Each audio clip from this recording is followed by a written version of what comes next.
तो दोस्तों, इस कहानी की शुरुआत होती है सन 1962 से, जहां पर हमें इटालियन सागर में एक जहाज को दिखाया जाता है जिसका नाम एस एंटोनिया ग्रेजिया है। इस जहाज के डांस रूम में सभी यात्री डांस कर रहे होते हैं और तभी हमें एक हाथ को दिखाया जाता है जो एक लीवर को ऊपर उठाता है। लीवर के ऊपर उठते ही एक तार से सबके सब लोग मारे जाते हैं जो डांस कर रहे होते हैं। एक बच्ची जिसका नाम एमी है बच जाती है क्योंकि उसकी हाइट कम है और तार उसके ऊपर से गया होता है। यह सारा मंजर देखने के बाद वो जोर से चिल्लाती है।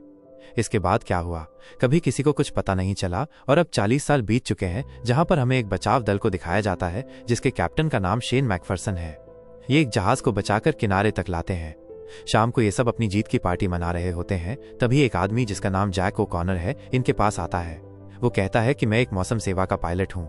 40 साल पहले एक एंटोनियो ग्रेजिया नाम का जहाज समंदर में कहीं खो गया था और जहां तक मुझे पता है वो बेरिंग सी के अंदर है। उसके अंदर खजाना है। अगर हम उसे ढूंढ लें तो सबके सब बहुत अमीर हो सकते हैं। और अब ये पूरा का पूरा ग्रुप जैक का साथ देने के लिए तैयार हो जाता है। लेकिन शेन मैकफर्सन और उसका पूरा का पूरा दल उस तरफ निकल पड़ता है जहां पर एंटोनियो ग्रेजिया जहाज है जो 1962 में गायब हो गया था और आज तक वो जहाज नहीं मिला। उस जगह पहुंचने के बाद वे देखते हैं कि वहां पर कोई भी जहाज नहीं है। सबके सब निराश हो जाते हैं और तभी इनके स्टीमर के सामने एक बहुत बड़ा जहाज आ जाता है। ये वही जहाज है जो 1962 में गायब हो गया था, जिसकी तलाश में सबके सब यहाँ पर आए हैं।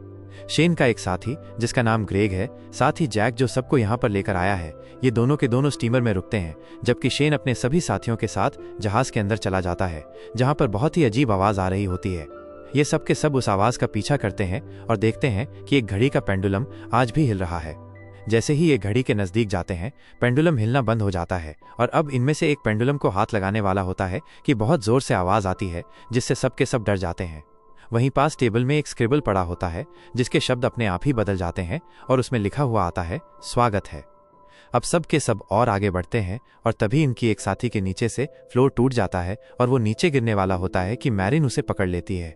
और जब वो उसे पकड़ती है तो वहां पर उसे एक बच्ची दिखती है। ये वही बच्ची है जो आज से 40 साल पहले यानी कि सन 1962 में जहाज में अकेली बच्ची थी और जो बहुत जोर से चिल्लाई थी। लेकिन आज भी इसकी उम्र उतनी ही है, जिसका मतलब ये है कि ये उस बच्ची की आत्मा है और मैरिन उस बच्ची को देखती है। लेकिन अगले ही पल बच्ची गायब हो जाती है। यहाँ पर मैरिन को कुछ समझ नहीं आता कि जो उसने देखा था वो सच था या फिर उसके दिमाग का भ्रम था। मैरिन अपनी साथी को ऊपर खींच लेती है। इसके बाद ये केबिन में जाते हैं जहां पर ये देखते हैं कि एक वॉच है और ये वॉच आज की है, जबकि ये जहाज सन 1962 में पूरी तरह से गायब हो गया था।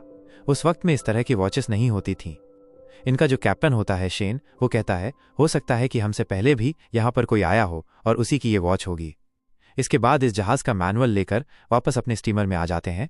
अगली सुबह इन्हें पता चलता है कि जहाज में एक बहुत बड़ा छेद है जिस वजह से धीरे धीरे जहाज डूब रहा है और अगले 3 दिनों में ये इस छेद को रिपेयर करके जहाज को यहाँ से ले जाना चाहते हैं। इसीलिए सब अपने काम पर लग जाते हैं। वहीं मैरिन को दिखाया जाता है जो जहाज के उस हिस्से में जाती है जहां पर स्विमिंग पूल है।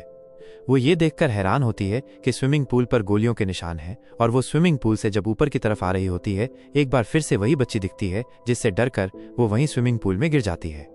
उसका सिर स्विमिंग पूल के तल से टकराता है और खून निकलना शुरू हो जाता है, पर स्विमिंग पूल उसके खून को सोख लेता है। वह एक बार फिर से ऊपर देखती है जहां पर वो बच्ची थी, पर अब वहां पर जैक होता है। जैक उसे ऊपर खींच लेता है और इन दोनों के यहाँ से जाने के बाद स्विमिंग पूल पूरी तरह से खून से भर जाता है। अब जैक और मैरिन यहाँ से आगे बढ़ते हैं। मैरिन एक दरवाजे को खोलती है जहां से बहुत सारा पानी निकलता है। ये दोनों के दोनों उस दरवाजे के अंदर जाते हैं और तभी दरवाजा अपने आप ही बंद हो जाता है, इसीलिए इन्हें आगे बढ़ना पड़ता है। आगे बढ़ते हुए ये एक केबिन तक पहुंचते हैं जहां पर 9 लकड़ी के बॉक्स होते हैं। ये अपने बाकी साथियों को भी यहाँ पर बुला लेते हैं और जब ये बॉक्स को खोलते हैं तो हर एक बॉक्स के अंदर 28 सोने की ईंटें होती हैं।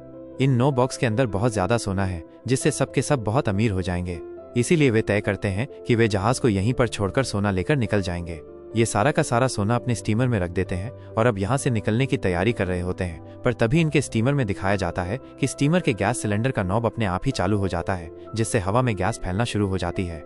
वहीं मैरिन एक बार फिर से इस बच्ची को देखती है जो उसकी तरफ भागती हुई आ रही होती है, क्योंकि वो उसे चेतावनी देना चाहती है, पर कोई उसे पकड़कर पीछे धकेल देता है और तभी मैरिन का साथी इंजन को चालू कर देता है, जिससे विस्फोट होता है। उस विस्फोट में उसकी मृत्यु हो जाती है। मैरिन यहाँ पर बहुत भ्रमित है क्योंकि वो उस बच्ची के बारे में जानना चाहती है जो उसे बार बार दिखती है। वो जहाज के डेटा में यात्रियों के नाम देखती है, जिससे उसे पता चल जाता है कि जो बच्ची उसे दिखती है उसका नाम एमी है।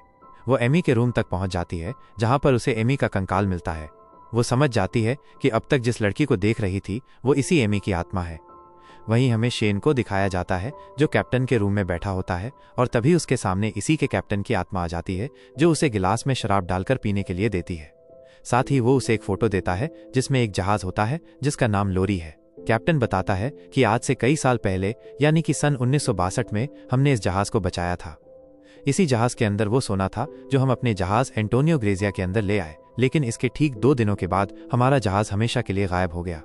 इसके बाद कैप्टन की आत्मा शेन मैकफर्सन को एक और फोटो दिखाती है, और जब शेन मैकफर्सन उस फोटो को देखता है तो उसके चेहरे का रंग उड़ जाता है। वहीं मैरीन को दिखाया जाता है जो उस बच्ची की आत्मा के साथ बैठी होती है। वो बच्ची की आत्मा बताती है कि इस जहाज के अंदर बहुत सारे लोगों की आत्मा कैद है, और जो ये सब कुछ कर रहा है उसे बहुत सारी आत्माओं की जरूरत है, और जब उसका काम पूरा हो जाएगा तभी हम अपनी आत्माओं की दुनिया में जा सकते हैं, यानी कि इन सब आत्माओं को तभी मुक्ति मिलेगी। वहीं दूसरी तरफ इनके एक और साथी को दिखाया जाता है जो उस जगह पहुंच जाता है जहां पर आज से कई साल पहले पार्टी चल रही थी, और अचानक से सारा का सारा माहौल इस तरह से हो जाता है जैसे 1962 में था। वहां पर उसे गायिका भी दिखती है जिसके गाने पर सब गाना गा रहे थे, और तभी इसे फंसाकर मार दिया जाता है, यानी कि इनके 2 लोग मारे जा चुके हैं। इनके 2 और साथियों को दिखाया जाता है जिन्हें बहुत ही स्वादिष्ट खाना मिलता है। वे उस खाने को खा लेते हैं, पर अगले ही पल देखते हैं कि वो खाना नहीं बल्कि कीड़े हैं, जिसके बाद उन्हें उल्टी हो जाती है। वहीं हमें शेन मैकफर्सन को दिखाया जाता है जिसे बहुत कुछ पता चल चुका है, इसीलिए वो जल्द से जल्द वो जहाज से निकलना चाहता है। वो मैरीन को ढूंढ रहा होता है, पर तभी उसके सामने उसका वही साथी आ जाता है जो विस्फोट में मारा गया था। दरअसल ये उसका भूत है जो लगातार उसकी तरफ बढ़ रहा होता है। वहीं मैरीन भी यहाँ से निकलना चाहती है, इसीलिए वो उस तरफ आ जाती है जहाँ पर शेन मैकफर्सन है। शेन मैकफर्सन को मैरीन के चेहरे पर अपना वही साथी दिख रहा होता है जो अभी भूत बनकर उसकी तरफ आ रहा था, इसीलिए वो मैरीन के ऊपर हमला कर देता है, पर मैरीन उसके पैर को जख्मी कर देती है। हालांकि शेन उसे मारने वाला होता है कि तभी जैक आकर उसके ऊपर हमला करके उसे बेहोश कर देता है।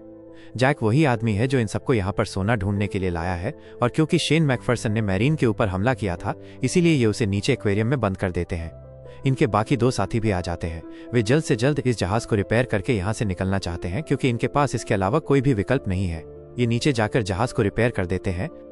मैरीन इसके बाद अपने साथी को ढूंढने के लिए जाती है, तभी उसके सामने उस बच्चे की एक बार फिर से आत्मा आ जाती है जो उसे दिखाती है कि उस आदमी की मृत्यु हो चुकी है। ये वही आदमी है जो उस पार्टी रूम में पहुंच गया था।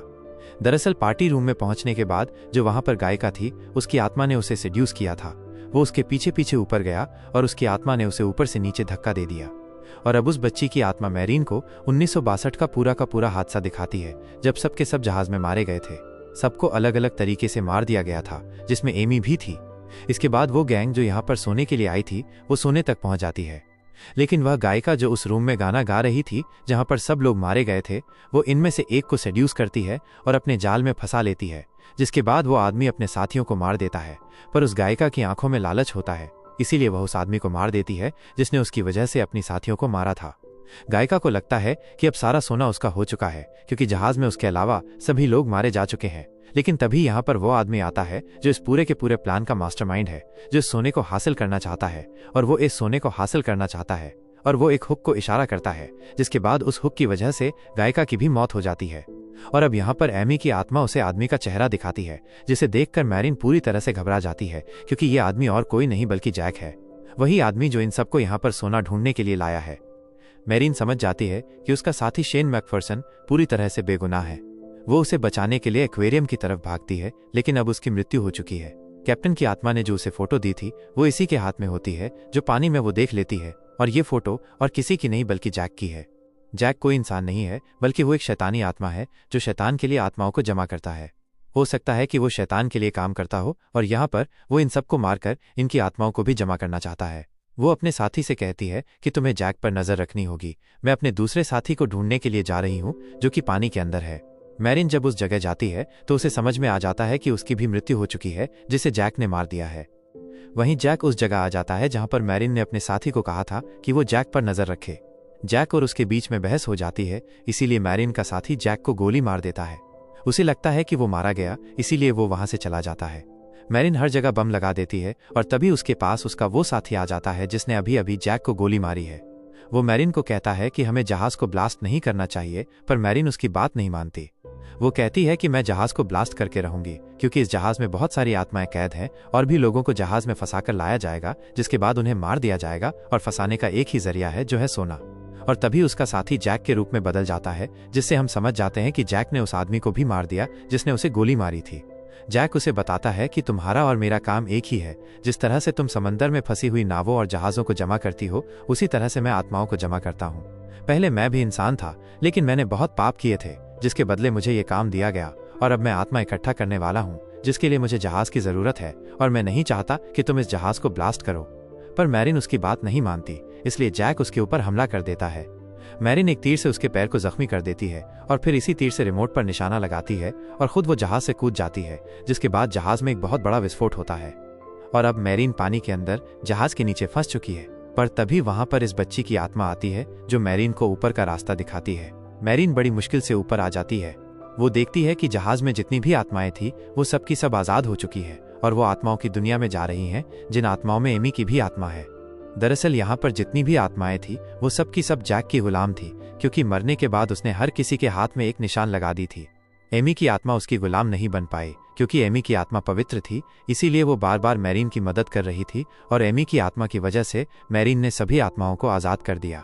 मैरिन अभी बॉक्स के सहारे समंदर में तैरती रहती है और तभी वो एक जहाज तक पहुंच जाती है, जो उसे बचा लेता है। जब उसे बंदरगाह पर लाया जाता है तो वो अपनी एम्बुलेंस से देखती है कि जैक अभी भी जिंदा है और जहाज का जितना भी सोना था, वो उसे गोल्ड को एक दूसरे जहाज में ट्रांसफर कर रहा है, ताकि उस गोल्ड के लालच में और भी लोगों को मार सके और उनकी आत्माओं को कैद कर सके, जो कि उसका काम है। मैरिन ये पूरा मंजर देखकर चीख पड़ती है और इसी के साथ ये फिल्म, ये कहानी यहीं पर खत्म हो जाती है। उम्मीद करते हैं कि ये कहानी आपको पसंद आई होगी। अगर पसंद आई हो तो लाइक एंड सब्सक्राइब करना ना भूलें। Thanks for watching.